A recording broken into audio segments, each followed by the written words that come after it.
स्वागत है दोस्तों आपका अपने exam channel RRB exam prep. यहाँ पर आपको रेलवे एग्ज़ाम से रिलेटेड बहुत ही इंपॉर्टेंट क्वेश्चन और टॉपिक्स पढ़ने को मिलते हैं।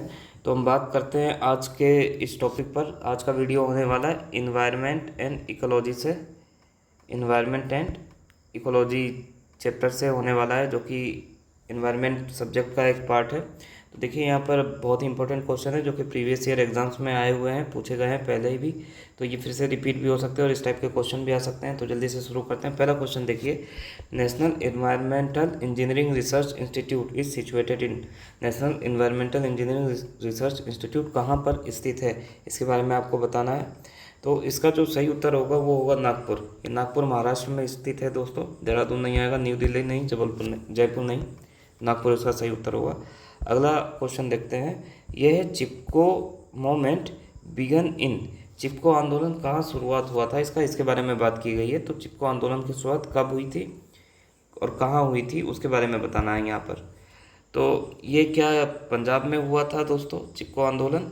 बिल्कुल नहीं। क्या ये असम में हुआ था? नहीं। गुजरात में भी नहीं हुआ था। उत्तराखंड। देखिए चिपको आंदोलन एक ऐसी चीज़ है जहाँ पर पेड़ जो थे उनको ज़बरदस्ती काटा जा रहा था, तो लोग आकर इससे चिपक गए थे पेड़ से और पेड़ों को कटने से बचाया था। तो पर्यावरण संरक्षण का ये एक बहुत ही बढ़िया उदाहरण था।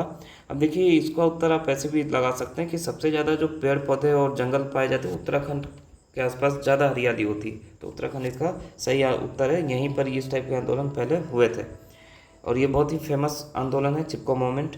आगे देखते हैं। Bharat stage emission standards refers to. भारतीय चरण उत्सर्जन मानदंड किससे संबंधित है, इसके बारे में बताना है आपको। तो यहाँ पर औद्योगिक प्रदूषण से संबंधित नहीं है ये।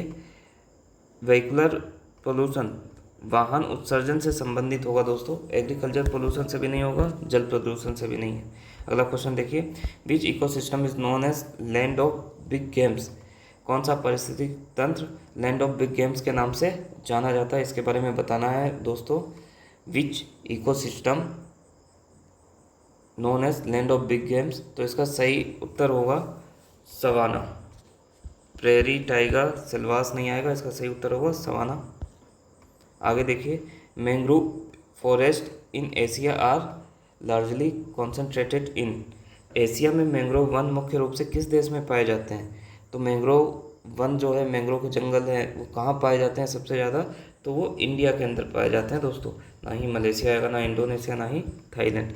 अगला क्वेश्चन देखिए, which of the following gases is mainly responsible for acid rain.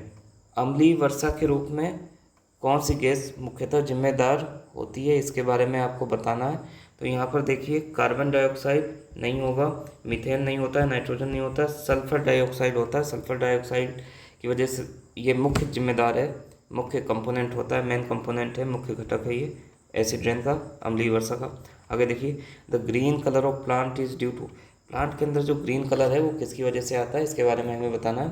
तो दोस्तों इसका जो सही उत्तर होगा वो होगा क्लोरोफिल। क्लोरोफिल नाम का एक लवक होता है, ठीक है, जिसकी वजह से इसका रंग हरा होता है। कैरोटीन नहीं आएगा, एंथ्रोसाइन नहीं आता और फाइकोसाइन भी नहीं आएगा। अगला क्वेश्चन देखें, which of the following is the renewable source of energy. ऊर्जा का नवीकरणीय साधन कौन सा है, स्रोत कौन सा है, इसके बारे में बताना है। देखिए रीन्यूएबल सोर्स का मीनिंग ये है कि जो खत्म नहीं होगा, जिससे कि हमें कंटिन्यूसली एनर्जी मिलती जाएगी और वो सोर्स कभी भी एग्जॉस्ट नहीं होगा। ऊर्जा का वो साधन कभी समाप्त नहीं होने वाला है। जैसे कोयले की बात करते हैं, तो दोस्तों कोयला तो एक समय के बाद जो है पूरा खत्म हो जाएगा। इसका तो लिमिटेड हमारे पास भंडारण है, ज़मीन से भी बहुत ही ज़्यादा नहीं निकाला जा सकता, एक लिमिट है, उसके बाद तो वहाँ से भी मिलना बंद हो जाएगा। तो कोयला ये कन्वेंशनल सोर्स ऑफ एनर्जी है, ये रीन्यूएबल सोर्स नहीं है। पेट्रोलियम भी हमें ज़मीन से मिलता है, क्रूड ऑयल से, तो ये भी नहीं होगा। इसके बाद नेचुरल गैस, प्राकृतिक गैस भी हमें ज़मीन से मिलती है, ये भी नहीं हो सकता है। सोलर एनर्जी जो है रीन्यूएबल सोर्स ऑफ एनर्जी है, या नवीकरणीय साधन है, संसाधन है ऊर्जा का, क्योंकि सन से आने वाली ऊर्जा कभी समाप्त नहीं होने वाली है, बहुत लॉन्ग पीरियड ऑफ टाइम के लिए रहने वाली है और इससे कोई पोल्यूशन भी नहीं होता है, कोई प्रदूषण नहीं होता है, इसलिए इसको नवीकरणीय स्रोतों में रखा भी जाता है।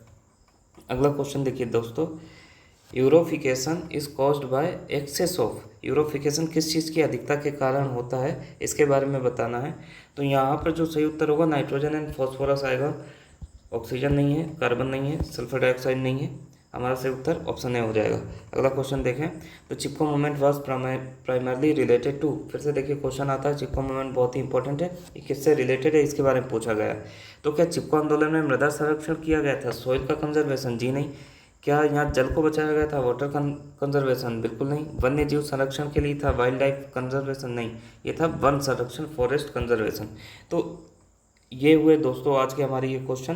तो उम्मीद है आप सबकी प्रिपरेशन अच्छी चल रही होगी और आप इस चैनल से जुड़े रहिए और हमें इसी तरीके से सपोर्ट करिए और इस चैनल को सब्सक्राइब करें, लाइक करें, वीडियो पसंद आया हो तो अपने दोस्तों को शेयर भी करें। धन्यवाद।